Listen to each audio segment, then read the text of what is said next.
Aloha and good afternoon. I'm Dylan Ancheta in the Hawaii News Now Digital Center. We interrupt your regularly scheduled programming to bring you a news conference with Maui County officials discussing the latest on those still missing in Maui. Let's go ahead and take you live now to Maui County. Aloha. I'm Special Agent in Charge Stephen Merrill of the FBI. My name is spelled S-T-E-V-E-N M-E-R-R-I-L-L.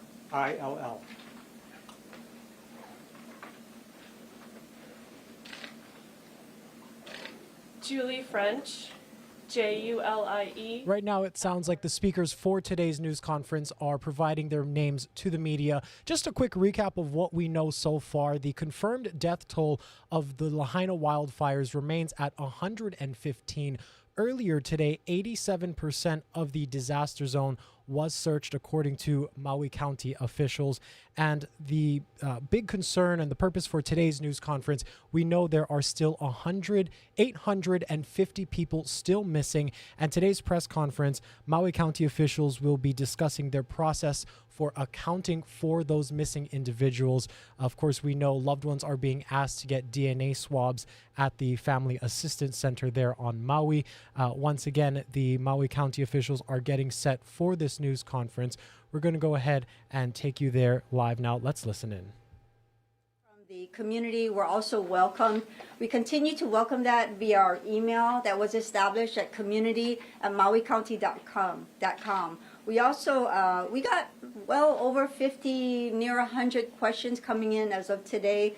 We'll be responding to those community questions in a separate daily video in order to accommodate that time and be more thorough. We started that today. We released one video responding to questions, and we'll be continuing to post them online and set up a special webpage to help respond to that. So to our members of our community, please continue to use community@mauicounty.gov to send in your questions. Following Mayor offering his remarks will be Police Chief John Pelletier, who you just met, Special Agent in Charge Stephen Merrill of the FBI, Honolulu Division, Julie French, Senior Vice President of Andy, Rapid DNA, followed by Andy Martin, who leads the Family Assistance Center. Andy is also the Maui County's prosecuting attorney, but in this disaster, his role is to lead the coordination and efforts of the Assistance Center. So we'll begin here now. First, I'd like to invite Mayor Richard Bissen to the podium for some opening remarks. Mayor. Aloha mai kako. I first want to point out our gratitude to President Biden for visiting with us yesterday, but more importantly, for his pledge and his commitment to Lahaina and its people, including Earl Kukahiko, who spoke yesterday about losing 4 of their family's homes and reminding him that Lahaina was not for sale. I also would like to thank the President for describing how he would help with recovery, with rebuilding, and most importantly with respecting the culture and the town of Lahaina. I would also like to thank all the organizers, the volunteers, the chefs, the entertainers, and all of those who put together and welcoming us to their town of Lahaina. At this time, I would like to introduce our Chief of Police, John Pelletier. Chief. Aloha, everyone. Patience, prayers, perseverance. We got to remember that, because we can't lose our patience, and everybody sees that we need our prayers, and we've got to and will persevere and overcome this. A couple things I'm going to talk about today, specifically the urban search and rescue efforts, where we are, where we're going, what that looks like, and then we'll talk about why the FBI is, one, partnered with us in some of the aspects that they are, and then I'll turn it over to the Special Agent in Charge. I wanted to bring this map here to show you the area.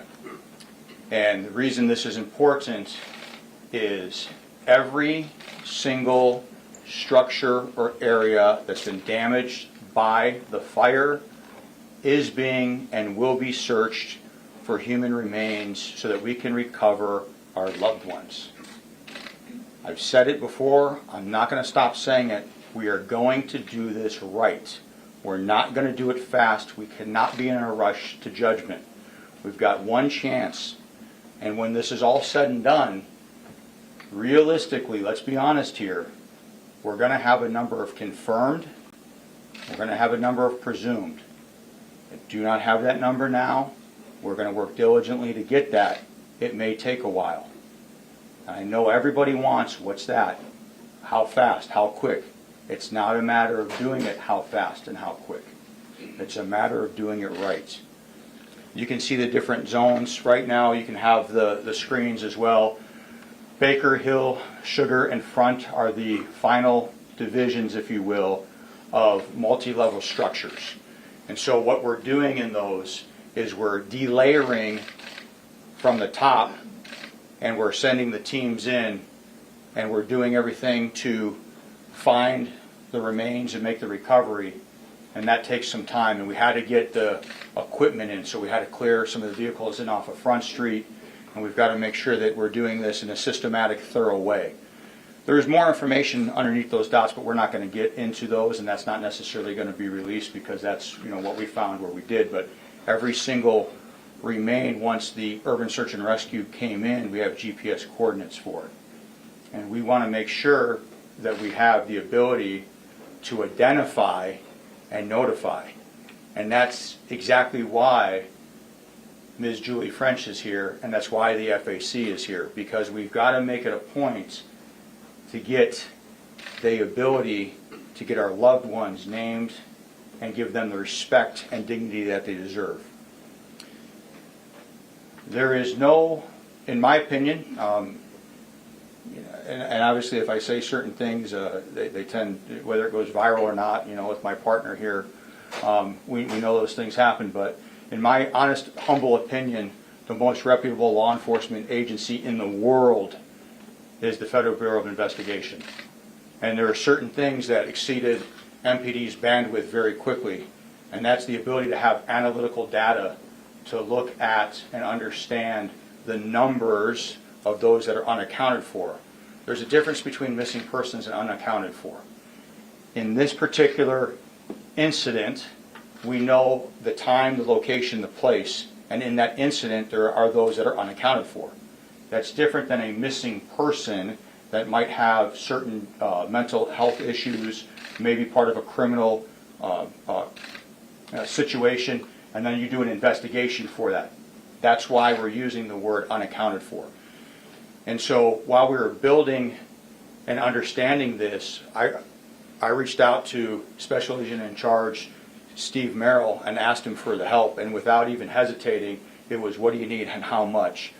And the data that the FBI has been scrubbing through, I'm going to leave it to Special Agent in Charge to talk about, but I think that will help alleviate and answer some of the questions you guys have. Please understand this. Once the search is done, I can't guarantee, nor can anyone say that we got everybody. We're going to do our darndest to get it right and make every effort to do that. 2,000 people on 9/11 were not recovered. We don't have that type of devastation with the towers like we saw there, but we have an entire town that's destroyed. And we're going to do everything we can, again, to get that right. And so if I may turn it over to Special Agent in Charge.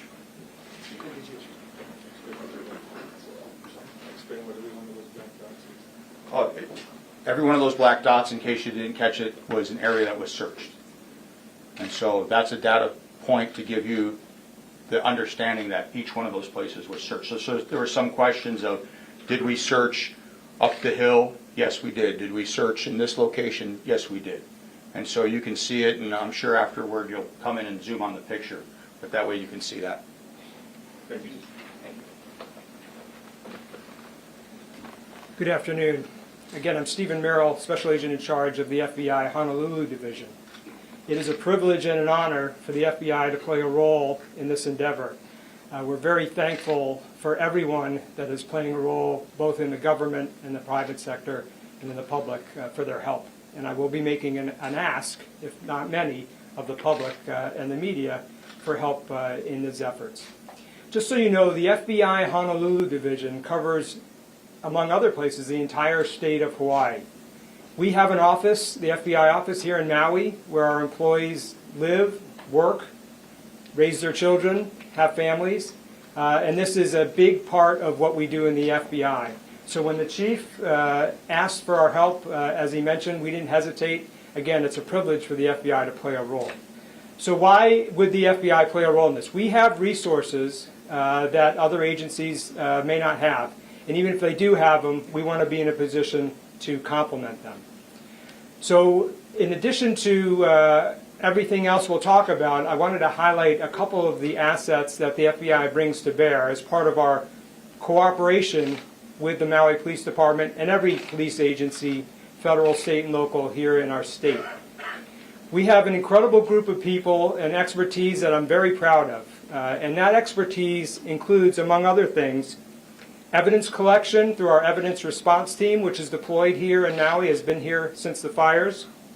Along with that, we have forensic science experts that come either locally or from our laboratory, which I believe is the best laboratory in the world. And as a result of that expertise, we're able to collect a great deal of evidence from a variety of means that has been very helpful for us to identify who these unknown people are and try to limit the list so we can concentrate on those that are still missing. In addition to that, we've had victim advocates here that have been providing federal resources to the victims and their families. We also have cellular telephone analysis, which is helping to identify where some of these people were as we keep on looking for the unidentified and unaccounted for persons. We also have a command post set up in our Honolulu office, which is manned by combination of FBI agents, FBI intelligence analysts, as well as professional support staff, which over the course of this entire period have been working overtime trying to consolidate all of the lists of those accounted for, unaccounted for persons that each agency has. And as an example, what that means is we have lists that we've collected from the Maui Police Department, missing persons. We have Red Cross lists, we have FEMA lists, various shelter logs, logs from the Family Assistance Center, as well as MEMA records, in addition to many others. Some of these lists contain people who are on multiple lists. And what we've been trying to do is trying to get that number down where we're cross-referencing all the lists so that we can determine who, in fact, truly is still unaccounted for. Before I get into the details on how we do that, I wanted to tell a little story because a lot of times in my 30-year career in the Bureau, people will ask me, is the FBI the same as what they see on TV and in the movies? And I often answer the same, which is there's times when I do things and I've done things that are more exciting than you'll ever see on TV and in the movies. There's also many instances, probably more so, that my job has been incredibly, painstakingly boring. And that's part of the job as well, you don't see on TV. But the one thing that these events have brought to my attention is how difficult some of the things we do in law enforcement are. And I highlighted our victim advocates and our evidence response team.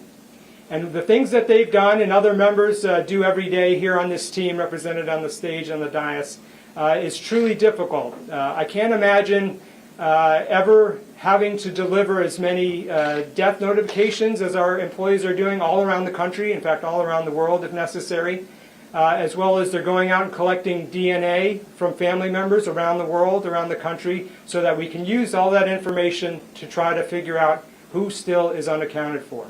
And I'm very proud of our people for jumping on these immediately, just as everybody on the stage has done since these events began. All right, so let me get into the details about how we're collecting these lists and what we're doing with them. Again, these lists come from a variety of sources, and some of the information is highly ambiguous. For instance, we have information about a first or last name, but not both. It makes it very difficult for us to identify who that person may be. So our request of the public is, please, if you have already submitted complaints, whether to the Maui Police Department about a missing person, or the FBI or anyone else, please follow back up to ensure that they have the most up-to-date and accurate information, including dates of birth, what they look like, who they're related to, further contact information. Because along with the unambiguous information, the ambiguous information, we also have some information that's very specific. And as we get through, it's much easier for us to go through that list and identify information that contains a date of birth, contains more information, so that we can cross-reference through all these lists to determine, again, if that person is in fact still unaccounted for. To do that, the FBI has set up a telephone number in Honolulu, 808-566-4300. Again, that's the FBI Honolulu, 808-566-4300. And we have an email address of hn, the two letters, -command-post@ic.fbi.gov. And that we have people standing by that's collecting that information, processing it, and implementing it into our spreadsheet, which we're providing to the chief and other role players.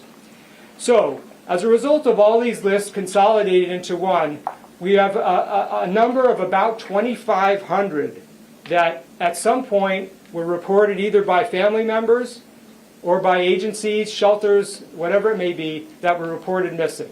That doesn't mean that there's 2,500 people missing. That just means we have 2,500 records that we've had to go through and try to get to the bottom of it. I'm proud to say that as a result of the hard work by all the agencies involved, we have already determined that of those 2,500, approximately 1,400 have been found safely or adjudicated in some way where we're confident that we know their whereabouts. That leaves, however, about 1,000 people that we're still trying to drill down the list. We're making tremendous progress, but no one on this stage will be happy, including myself, until we get that list as far as we can go. As the chief mentioned, we may not know in the end about everybody, but we are diligently working with immediate attention to get that list down to where we want it to get to, which is that we're confident we know what happened to the best of our ability. And I really wanted to thank the forensic scientists involved that are using the information FBI employees are collecting around the country, such as DNA and fingerprints of the victims that we can pull to use to definitively say whether these people are still accounted for or not. We are still in the process of collecting additional records, so the numbers that I've quoted may in fact rise, because we're still collecting information. There may be a shelter out there, for example, a hotel out there that hasn't reported people, and so I encourage everyone to again contribute by calling the Maui Police Department or the FBI at 808-566-4300 so we can collect that information. We really need the public's help, and thank you to the media for broadcasting that so that we have more information. More information will make our job better and easier, and most importantly, more complete. Thank you again to all the first responders. Thank you again to everybody who's allowed the FBI to participate in this. I can't thank you enough for making us part of the community. The FBI, again, we live here in Maui, we work here in Maui, and we're very happy to play a role in this endeavor. And thank you very much.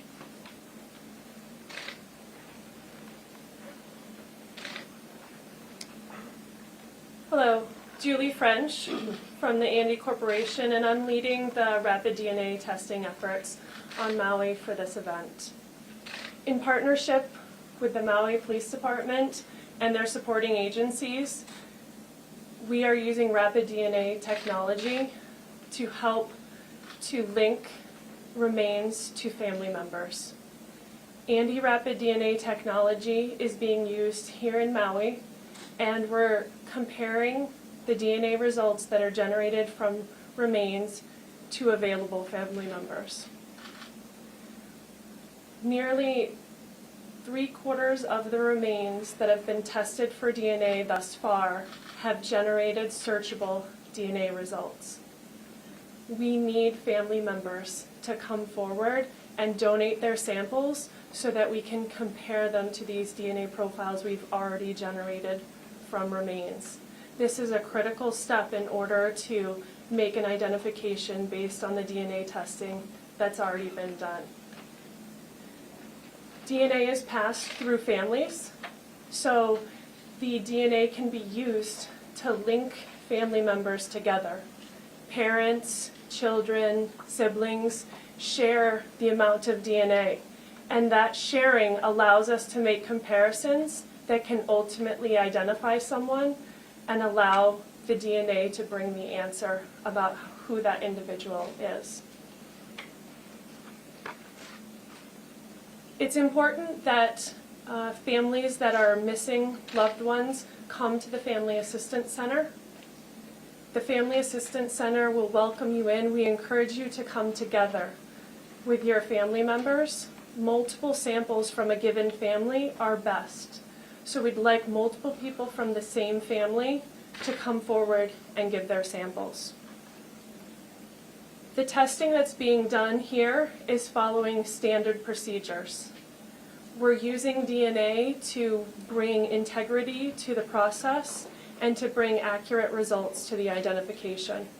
We're using measured approaches, and we're making sure that everything's correct. Briefly, the process includes conducting DNA testing on the remains that come into from the search and rescue teams. That DNA processing is happening automatically. The family members that come to the Family Assistance Center or otherwise donate their family samples, those samples are being automatically compared to those profiles from the remains. The process of contributing your sample at the Family Assistance Center is simple and it's quick, and all testing is being done right here at local facilities. A Q-tip swab is inserted into your cheek and rubbed up against the side to collect DNA material.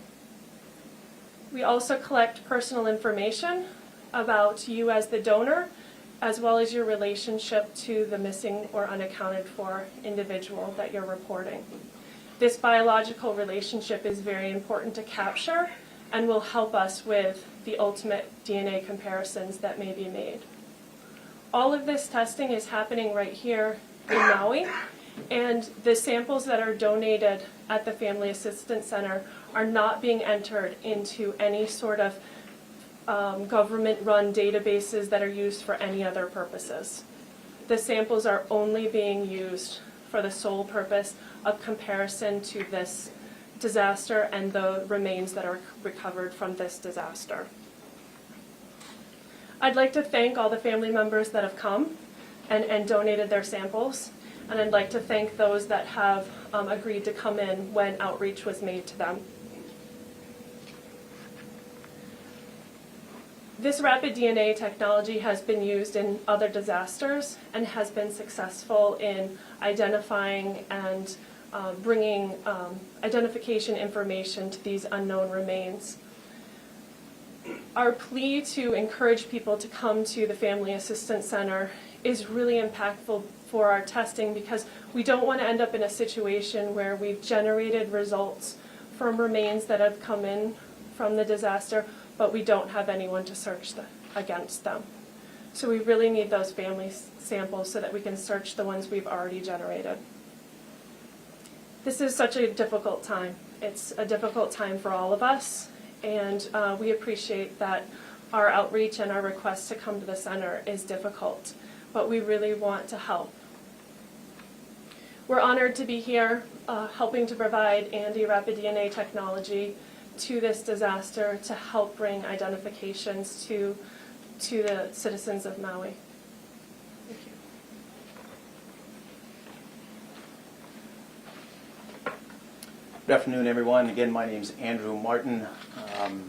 I am leading the efforts over at the Family Assistance Center with the help of the employees at my department, specifically our Victim Witness Assistance Division.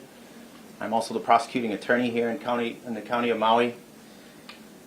You know, a couple days ago, I had an opportunity to check in with one of Chief Ventura's firefighters. We were right outside in the parking lot here, and as so many members of our community, I'm sure as many of you have done, we just took a moment to say, you know, how are you doing? And this person shared something with me that I just thought, you know, really encapsulated what all of us up here today are trying to do and why this is so important. For those of you who are from here, I mean, you'll know exactly what I'm talking about. You know, you can go to Long's Drugs on any given day and you walk in, and it doesn't matter if you're on Maui, Oahu, Kauai, Big Island. You walk in Long's Drugs and you know 3 or 4 people when you walk in the door. You're just going to see them walking up and down the aisles, and that doesn't even count the 3 or 4 people that you're going to pass driving in there. We all know each other here. It's one of the things that makes living in Maui, living in Hawaii so wonderful. It's also the reason why this is so hard now and in the coming days, weeks, and months. And that's why we're here today to ask for your help, the public's help, the community's help, so that we can assist our neighbors, our friends, our family members, our community members, our visitors who are here and live in the continental United States or around the world. The Family Assistance Center is located at the Hyatt Regency in Kaanapali. It hosts a variety of wraparound services for victims, but the one service I really want to focus on today is the services that are provided by the United States Department of Health and Human Services. They have individuals there who are assisting family members in identifying the unaccounted for. The process is a simple one. Individuals can come down to the center. They're greeted in a registration area where navigators, we call them counselors from my department, will meet them, find out what their needs are, and be with them throughout the entire process, including the interview process with the victim identification team.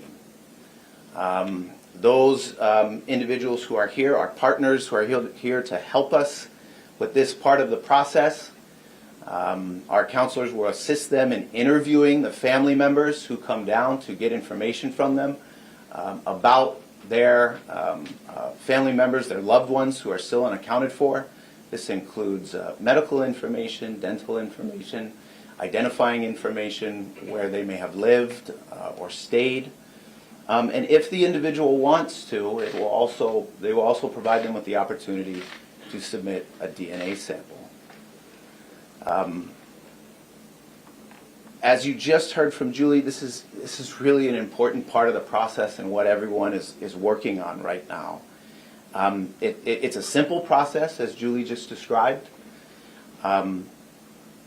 It is important, I think, for everyone to know and understand that the analysis being conducted is being conducted by ANDE. Not by the FBI, not by the Maui Police Department.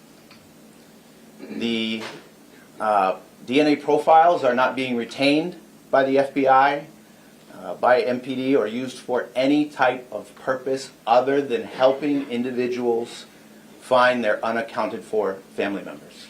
That is the only reason why this is being done. When the individual comes comes into the center for an interview, they can be assured that that is the case. It's in the consent form that they sign. It's spelled out in black and white. Our only concern is helping people find their unaccounted for loved ones. We understand that not everyone can come down to the Family Assistance Center, that not everyone who is looking for family members is here and able to do that. So for those individuals who are off-island, whether they are elsewhere within the state of Hawaii, whether they are on the mainland, continental United States, or in any international location, we urge them to call the FBI Honolulu. I'll repeat that number again at 808-566-4300. The FBI will make arrangements for individuals, family members, to be able to provide their DNA sample if they wish to do that in whatever locale they are, anywhere in the world. Individuals who want additional information on the Family Assistance Center may also call 1-800-RED Cross. The Red Cross can, if they wish, connect them directly with the FBI in Honolulu.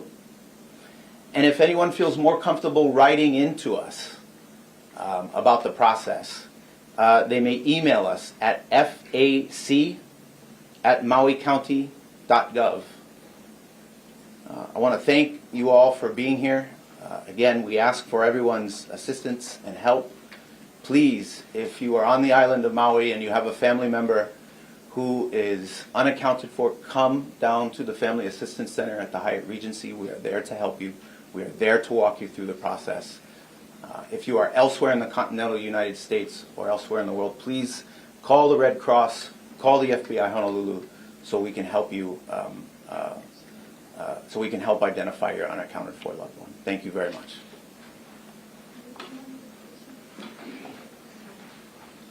All right, we are going to proceed with questions from the press. I will ask you, as I asked earlier, to raise your hand, state your media, and speak a little louder. I'm going to try to repeat the question, but also if your fellow reporters could hear that as well. We're going to start at the back of the room, the far gentleman with the red shirt. I saw you first. Please say.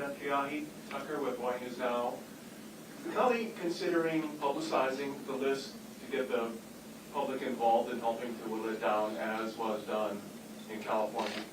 Thank you, Kiahi. The question is, will we be moving towards publicizing a list of names? Correct?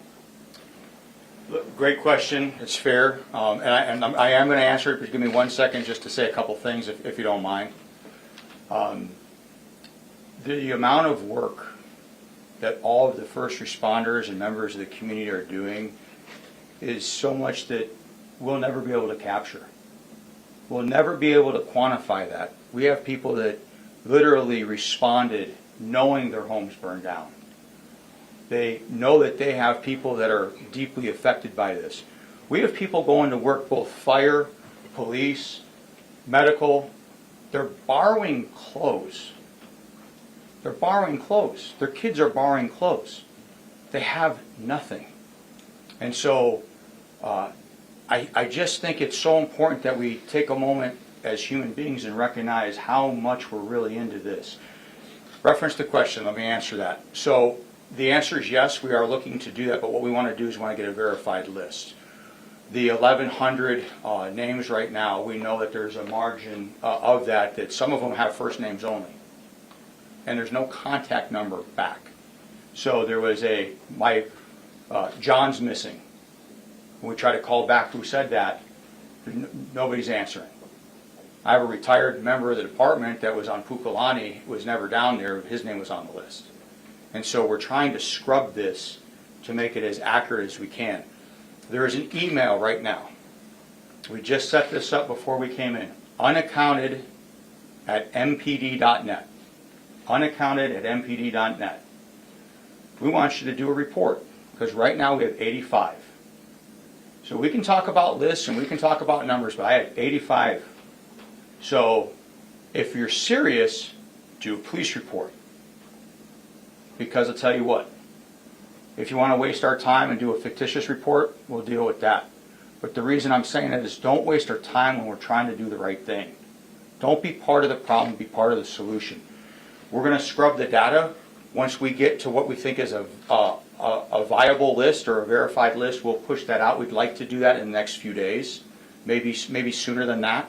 I don't want to get tied into exactly what day and what time, because then it might not be exactly right. But yes, we will get that out there. So if we do know that there's somebody we can take off, great. And if we know it's somebody we need to focus on, great.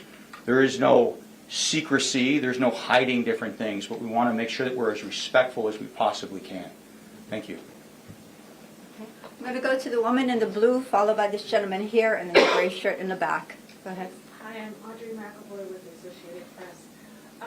Are you having difficulty obtaining DNA samples from relatives of the unaccounted for, and if so, why is that? The question is, are we experiencing difficulty in collecting DNA, and what's contributing to that? Okay. So my understanding in talking to the experts who have done this in connection with other disasters is the number of family members who are coming in to provide DNA samples is a lot lower than they've seen in other disasters. That's our concern. That's why I'm here today. That's why we're asking for this help. As to why that is, I can only speculate. Part of coming up here today is I want to make sure that we reassure people that by coming in and providing a DNA sample, the only purpose for which it will be used is helping identify the unaccounted for. That is the only reason. I stand up here as not only the individual tasked with heading up this Family Assistance Center, but also the prosecuting attorney. So I want to make clear that, you know, it is not going to be used for any type of, or entered into any criminal justice database. It's not going to be retained by any criminal justice agency. No one who comes to the Family Assistance Center is going to be asked whether or not they're a United States citizen. What we want to do, all we want to do, is help people locate and identify their unaccounted for loved ones. And so please come down to the Family Assistance Center, call the numbers we've provided. We want to help. Thank you. Starting the blue, followed by the gray, and then the gentleman way in the back with the white, and the woman in the black in the middle. Sir? Jonathan Migliotti with CBS News. Mayor, I have a question for you regarding communication on the night of this firestorm. At 6 p.m., you appeared live on television giving updates, and at that time it appeared that you were not aware that the firestorm had already destroyed much of the town. I wonder if you were getting real-time updates. It appeared that you were not. If not, why was that? And did this lag in communication amplify the loss that we're now dealing with? So the question is, on the night of the fire, with publicity and Mayor being on an interview, were we aware to what degree of the magnitude of the fire, and did that have any contributing factor to the outcome? Yeah, Correct? with the real-time updates. Okay. Thank you for that. Welcome back. We had lots of information coming in. We had lots of communication that was broken down in terms of what was available as far as telephones. Most of what we received were coming from our fire department that was in the field. During that same time, we were also receiving most of the communications for what was happening in Kula, which was also going on the same. Actually, the fire initially was larger than the one in Kula. I don't have all the times for me, and I know I'm going to have to go and piece that together when the interviews and the investigations come, and I will do that. So I don't want to guess at what time we got what. I know some things had happened. Earlier in the morning, for example, we had gotten 100% containment on a 3-acre fire that had started in Lahaina. So that later fire that came back got communicated later in that afternoon. So I can't tell you the exact time or how we were getting all the information. I know who I was getting my information from, who was passing it on to us, was in our emergency operating center. But I got the best information I had. I will say we were not on social media. We were not getting anything from that source. There was lots of stuff we saw later as well that may have been recorded during that time, but was not sent. I don't know where it was sent to or when it was sent out. Whatever time they took it, I don't know who they shared that with or when they shared it, but that was not in our EOC. I can tell you that much.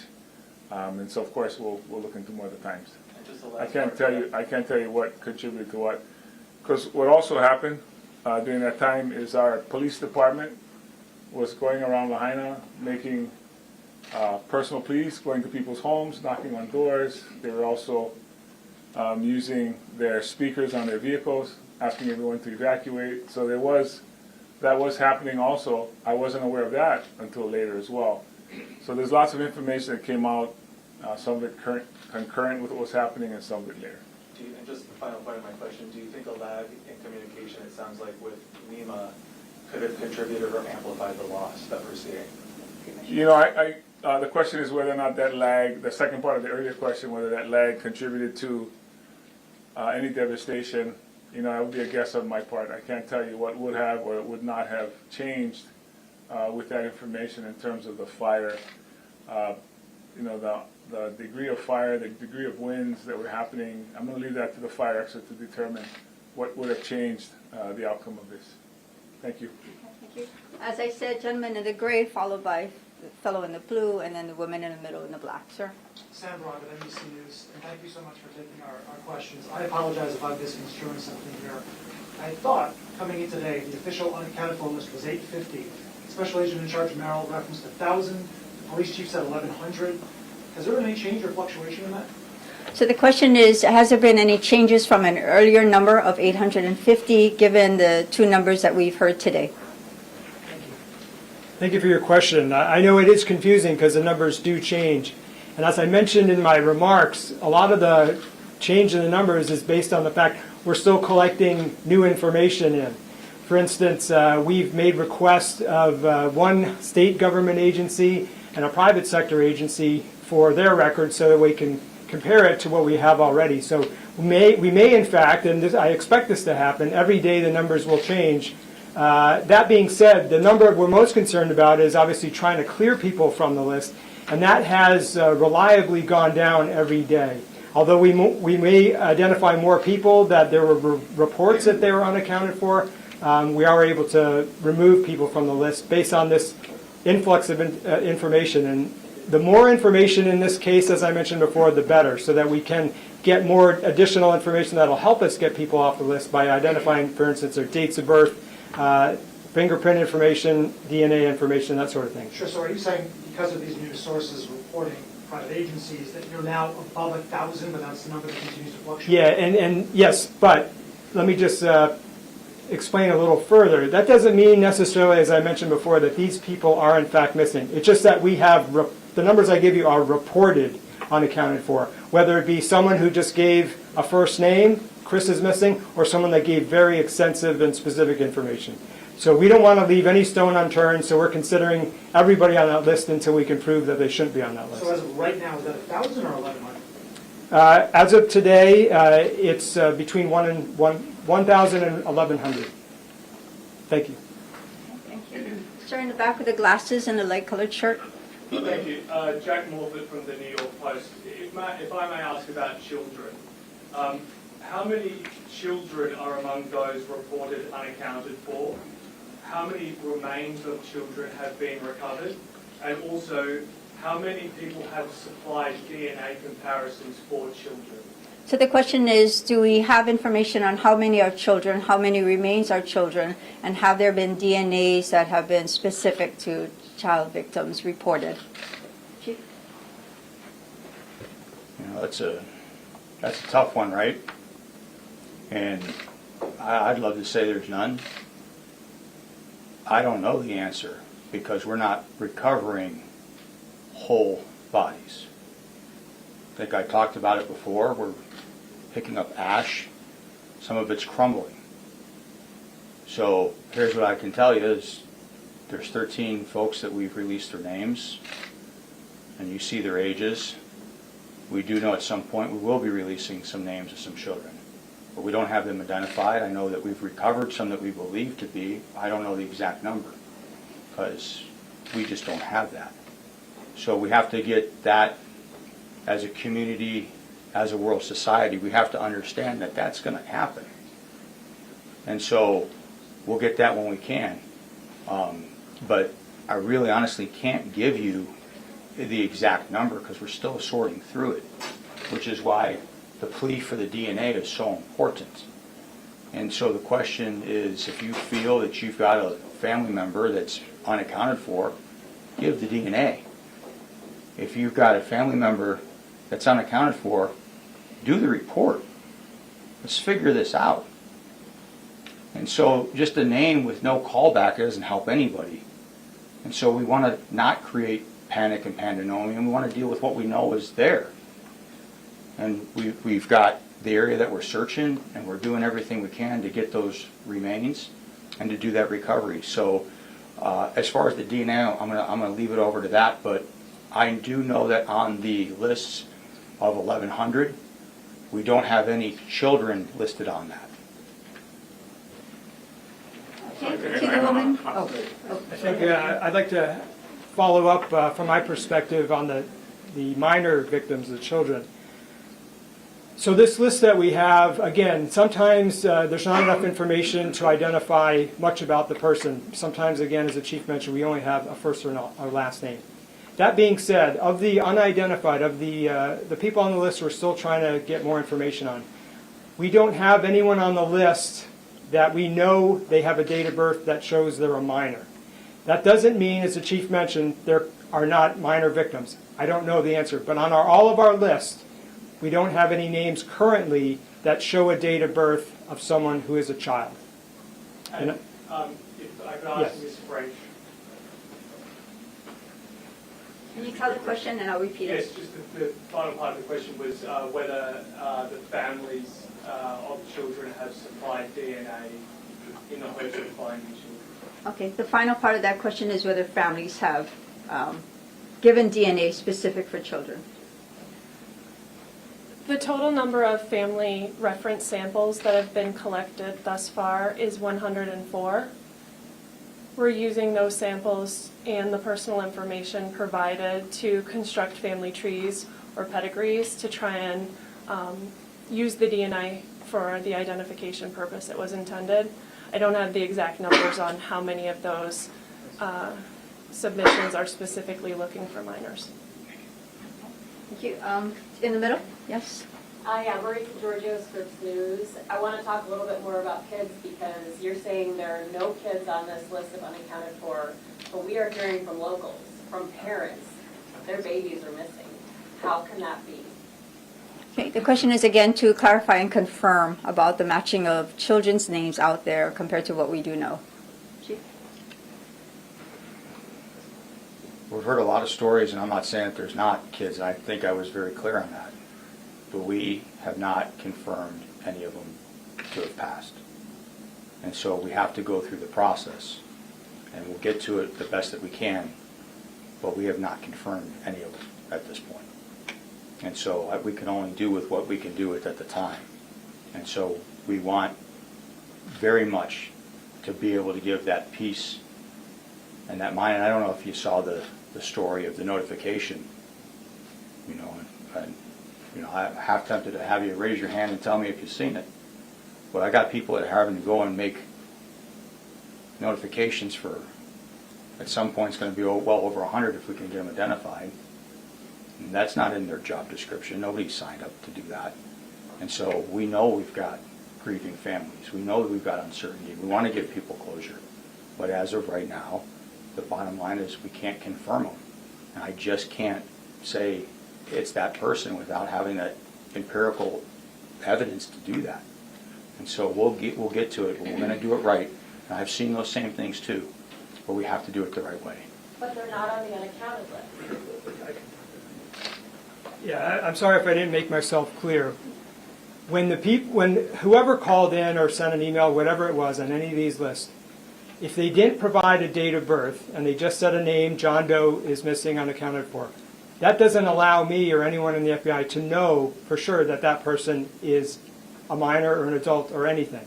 So what we're trying to do is our team of analysts, agents, and professional support staff are making every effort through the information provided as well as using social media and any other publicly available information to try to recontact that person who made the original complaint to get more information. And this is, again, is so important that we have the Family Assistance Center, which are sitting down and collecting very specific information, which would include, among other things, dates of birth. So, again, to just stress the point, I'm not saying we don't have child victims. In our holdings of all these complaints, those who didn't provide a date of birth don't enable us to know whether that person was a minor or an adult or anything. Does that clarify it? Yes, Thank you. Okay. I'm going to go back to this side, right here in the corner. Nikki Cajuan, for Chief and for Agent Merrill.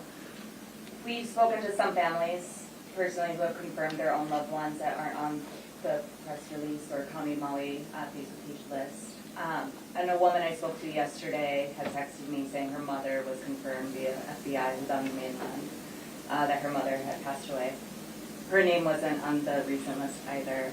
How often does that get updated, or are those being included? So the question is how often are names released compared to the notification to the families once they're identified? Chief? You know what, and there's a lot of humanity in the question that you're asking, right? And so here's how we're trying to do this, and it's in flux, and I mentioned it was an HRS, it's actually a department policy, and we changed it for a reason, and I'll explain why we did that. What we're doing is we're making a notification. Let's say we make a notification today. We're trying to give the family 24 hours. And so if that person had texted because they've gotten that notification, we're trying to get that 24-hour time frame, and here's why. A little over a year ago, we had an accident where a lady died in the ocean, and her wife had been notified that day, but then we released it that same day. And she had let us know, sent me a very personal letter saying I didn't even have a chance to tell the rest of my family. And it was devastating to her. It was almost like re-victimizing them again. We're trying to give a 24-hour, trying our best to give a 24-hour window so that they can make some arrangements and maybe make some calls and maybe make it a little more personal, as opposed to just making it an instant gratification news thing. I know that there are people out there that are, again, having that question, and we're trying to answer it for them. And it's frustrating and it hurts. And the folks that have made the notifications, there is a bit of solace and a little bit of comfort, because at least you have that. Because we do know that we have people that are victims and they never get closure. And so that's the reason why, and it's a little bit more of the historical on that. I hope that gives you what you need. Okay, sir, in the back there. Yeah, Paul Aker, Maui County. Two questions, two-part question. First, can we get a presumption of dead? I think that's the number everybody wants right now to add clarity. If you have it, or if you have projections of what it is, we'll take it. And secondly, Mayor, you released a number via video this weekend on Facebook, saying 850 people were missing. There was no notification widespread to the media. A lot of questions ensued. Would you please tell us why you chose to do that, and if you'll do it that way in the future? Sure. So the question is, can we release or project and forecast the amount of dead? Also, why did the county release a video message to the public to provide information that the community was anxious to hear? We'll begin with Mayor. No, we don't have a projection of what we think that final number will be. Was that your first part? Yes, sir. Okay. As far as why we released it that way, because we thought that would be the quickest way to get that information out. We understand everywhere I go, people ask that question. How many, they actually ask for 4 things, right? They want to know how many are reported missing, how many of you connected to the families, how many have you notified or identified, and how many notified. So what I will say is that we will continue. We didn't release one today because we knew we were having this press conference, so we released it here. And Special Agent Merrill was kind enough to come from Oahu to explain this process, because there's no way we could have explained it as well as he has. So we won't be doing press conferences every day to give out the numbers, but we will continue to do it out by Facebook or by video release. Can you tell me what the issue with that is, or why that's not a good way to do it? Well, we've gotten so much information via press release. We did a story the day before saying the county hadn't issued that number. We've been in contact with your communications office the day before, the day of, the day after, and never got an updated number. A lot of my viewership was wondering what's going on here. What is the right number? That's fair. So we're just going to give it out, and I gave it out to you 850. Later that night, it went to 880, and the next day it went to over 1,000 when more people came in. I don't know if as a result of these releases and the media that people are going to be more likely to give us more information. We hope. We want more information. We don't want more people unaccounted for. We want more information. I think the important thing, though, for today is to understand how that list is made up. The way what makes up that list. Some of them are just first names. The person who calls it in doesn't respond when we call them back to try to verify. We don't have a first name, last name, date of birth, which would be the obvious things to have, so we could answer your questions about what is the age of that person. And some we don't have gender. You'll have a name that could be a female or a male name. You just have the name. So if we can get just the basics, first name, last name, date of birth, gender, those things will help tremendously. See how many of these on these lists are verified and how many are not. Because right now anybody can call in and say I'm missing someone. Right now. You can call the number and say so-and-so is missing. and we got to go and find out if we can try to match that up. Which is why if we get the DNA, we get a verified list, we can get through this quicker and more accurate. Thank you. Sir, right here. In the white. Ben Angaro, the Honolulu Civil Beat. What is the process for determining next of kin, and what happens if no next of kin can be determined? So the question is, what is the process for determining next of kin, and what happens if they cannot be contacted? Chief?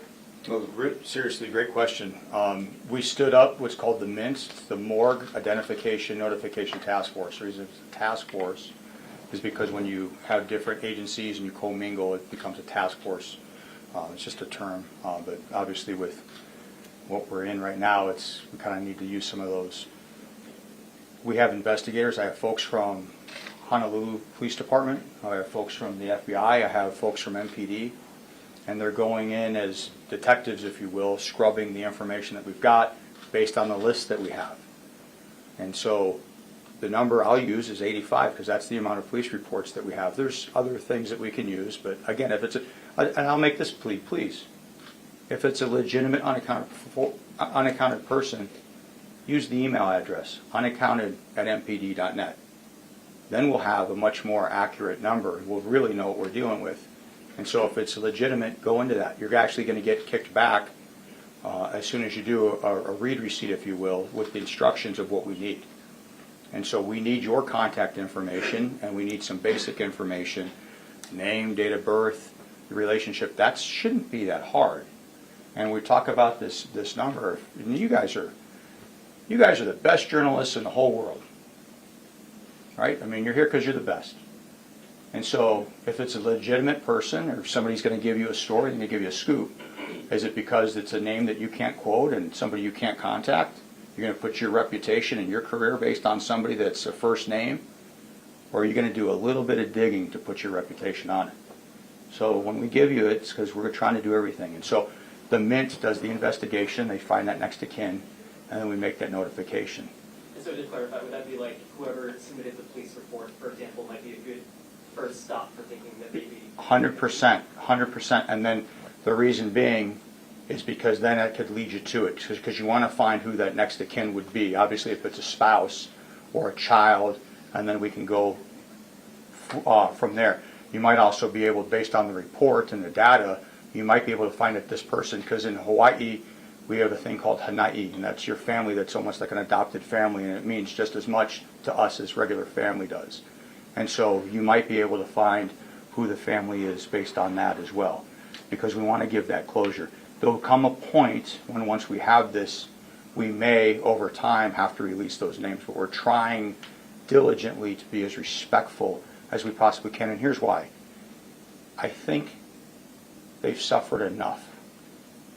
They owe us a little bit of a time, a little bit of patience to get this right and at least be human when we make that notification as opposed to just reading it somewhere. We want somebody to at least call them. There's a lot of other resources and different things coming up with this, and so we want to make sure we can do some one-on-one connection. And you know, when we reached out, and just so you know, that's what we've got here in the state of Hawaii for, but when we reached out to the FBI, we said, MPD doesn't have the bandwidth to do this, and so they're assisting with us to do these on every single location that's outside of the state of Hawaii. That's a big deal. It's never happened before. Thank you for the question. And so just to clarify that second part, if no next of kin can be determined, then after some period of time, TBD, then the names will be... Well, I thought I did answer. I'm trying really hard to when I get up here to at least answer your questions, but at some point we will. Just like at some point it'll be confirmed and then presumed, but we have to work on that. Okay. Okay. Woman in the corner. Woman in the corner, followed by right here, and then fellow in the blue. Go ahead. Yes, Keely Crocker, Maui now. What has been the difficulty of tracking down 1,000 people, other than first and last names? Is there just a manpower to share numbers, or are there other reasons why it's very difficult? So the question is, has there been difficulty, or what contributes to it, to track down the folks who have reported 1,000 or so missing? Yeah, thank you for your question. It's been frustrating that we have people working very hard on this all day long, every day, And the fact that we've tried to reach out to every single person who made a complaint, and we don't get necessarily calls back, replies. I'm using this press conference, among other things, as a vehicle to get the word out that we need more information. And if you've been shy out there about contacting the Maui Police or the FBI or anyone else to provide more information, please come forward. We need the public's help to get more information. And if you've gotten a call or an FBI employee has left a message or a police officer has knocked on your door, please get back to us so we can get through this list more efficiently. I guess I'm confused. Do they just leave their name on a voicemail or something like that, where they're not having somebody intake it and have information when they call in initially? Well, let me just step back, because this list, again, is created from a variety of different lists, some of which never called a police agency. It came from another means, whether it be a shelter or anything else. And so we're using the information that was collected and trying to figure out how to get back in touch with that person, or even try to call the potential victims themselves. And we're using social media and other means trying to identify who is this person, who made the complaint, or who is the unidentified person, unaccounted for person, so we can get in touch with them and get to the bottom of it. We just don't have necessarily, sometimes we don't have enough information to figure that out, but in a lot of cases people just haven't been responsive to our requests.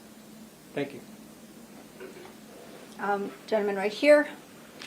Bola Langi, ABC News. Chief, what are some of the more significant challenges that search crews are facing as they comb through the disaster area? So the question is, what are some of the challenges that our search crews are facing as they go through the search efforts? So I had asked Rick Bartee, who is the Urban Search and Rescue Commander, he's the fire chief.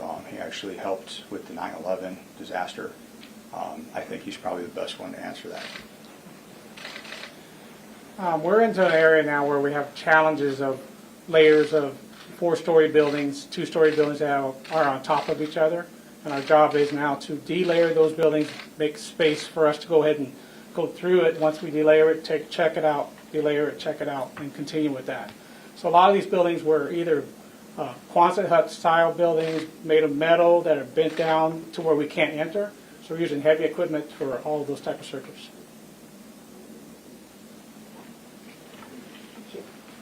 We're approaching an hour, so I did commit to the fellow in the middle. I know that this is an important issue for our public and our community and their families, so we've been trying our best, and I appreciate your patience as we get through this. Sir, in the middle with the blue and blue.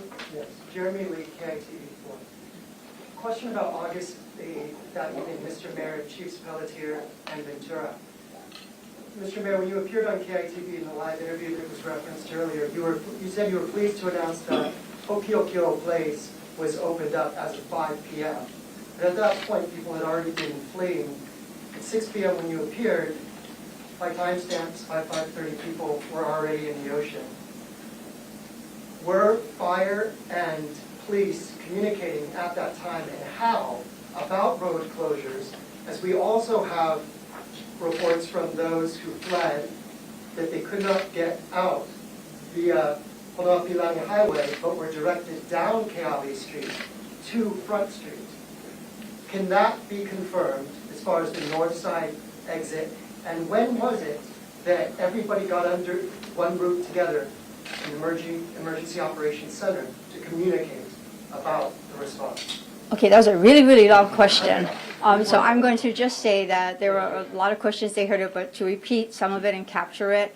The question was, with the changing and rapid times between 5:30, 6 p.m. and going through that evening, where did we land on umbrella under emergency management? And were fire and police communicating about the road closures? And the question about fire, police, responders communicating collectively on the road. Yes. All right. I do think if you're going to ask a question, it should be one question. That was a lot in there, and I'm going to do my best to get it. And so I can't talk about the EOC on some of that. I'm just going to talk about police ops, if you don't mind. Police and fire communicate. They communicate very well together. We did not close or forbid people from getting out of Lahaina. If there's a down power line, we don't want, that was live. We want to make sure that you didn't go over a down live power line. police officers that night, that day, that afternoon, they were driving up and down on their PAs, pleading with people to get out. They were knocking on doors.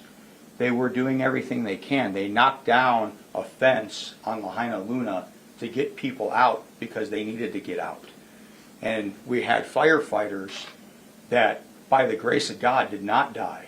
We know that they commandeered a police vehicle and went back in to rescue the other firefighters that were trapped and pinned down because their fire truck had been consumed.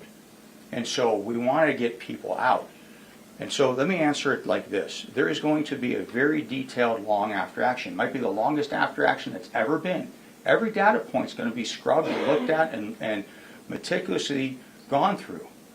We're actively trying to recover people. We're actively trying to identify people. Our hearts are breaking to notify them. It's our community. It's our people too. And so I say that is, let us right now do what we need to do and let the after action do what it needs to do.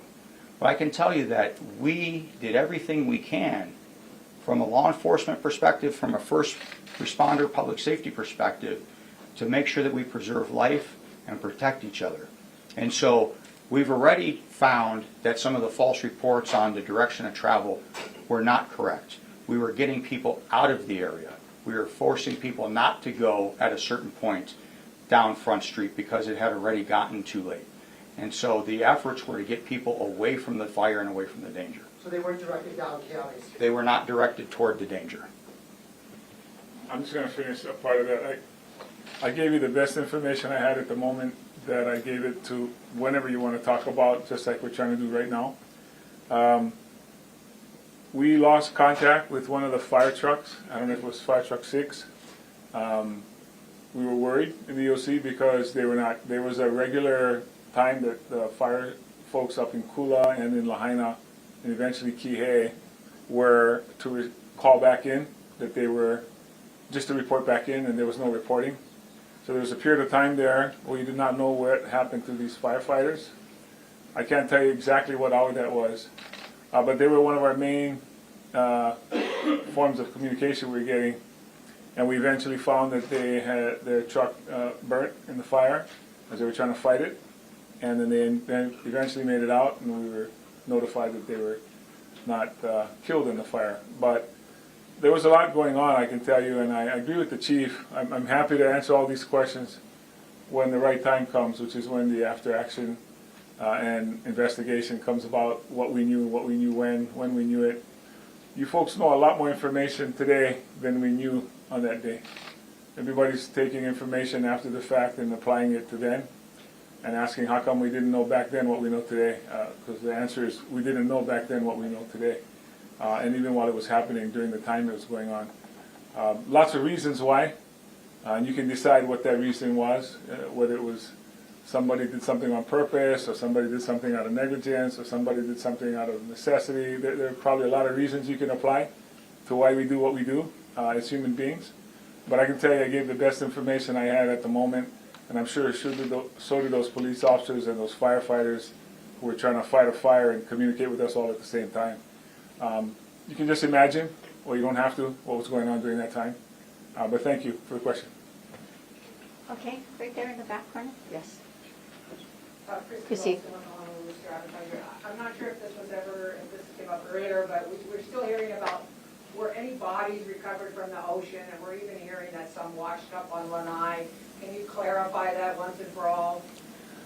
The question is, with rumors and are there any confirmations of fatalities in the ocean, in the water, and rumors about bodies washing out on Lanai? Chief?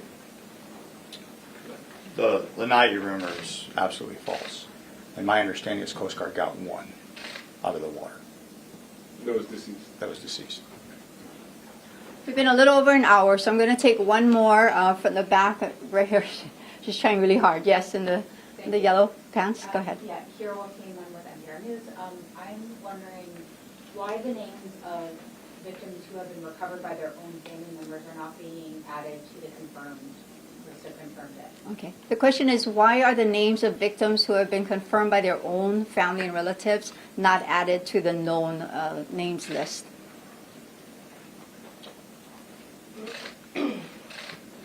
So I heard a story today for the first time. I have no basis in fact on this. That somebody said that they recovered a family member and took them to a police station. We don't know anybody that happened to. I can't find that. And so the end of the day is the coroner's office, and the process here is the one that actually makes that notification. And so we don't have that. If there's a family member that recovered, folks, please come forward and help us get to where they recovered. But the recoveries that we have gotten were the ones that first responders recovered. We don't have any, to my knowledge, and I could be wrong, but pretty sure on this. We don't have any that somebody said, hey, here's my deceased loved one, and dropped them off at either the station or somewhere else. Thank you. Final question on the far left here, Akaku. I've said this before, but I really need to say it again. I know many of you, and I know that you have all tried your absolute best to get this right. And the people that I speak with, aside from the very angry people that aren't necessarily being rational, they are very grateful for what you're doing as well. And I would just like to ask that you continue to be as forthright as you are being. And that's it. Thank So you. not quite a question, but eagerness for a reminder for us to be forthright, and also it felt like a kind of a media hug from you, so I'll take that. It's been a very long week. Are you going to release copies of the map, or we will Yeah, folks, you can approach to take pictures of the maps at this time, and myself and Joy will be available to you. Thank you all very, very much.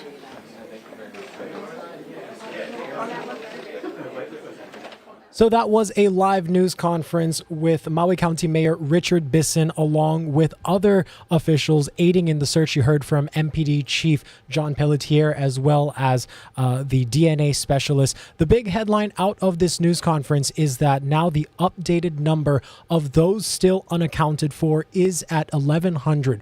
We learned from the FBI that they are cross-referencing and scrubbing through their list to get the latest number of people still unaccounted for. We know that that number has been fluctuating. At one point it was 850, and now it's up to 1,100. Officials want to continue to ask for patience as they go through this. Identifying these victims is a slow-going process, and we do know that they are asking people to submit DNA samples at the Family Assistance Center there on Maui. And at some point, the remaining people who are missing will soon be classified as presumed dead. We don't know the timeline for that at this time, but officials provided a lot of information there. We're going to go ahead and return you now to your regularly scheduled programming already in progress. Once again, I'm Dylan Enchedza in the H&N Digital Center. Thanks for watching.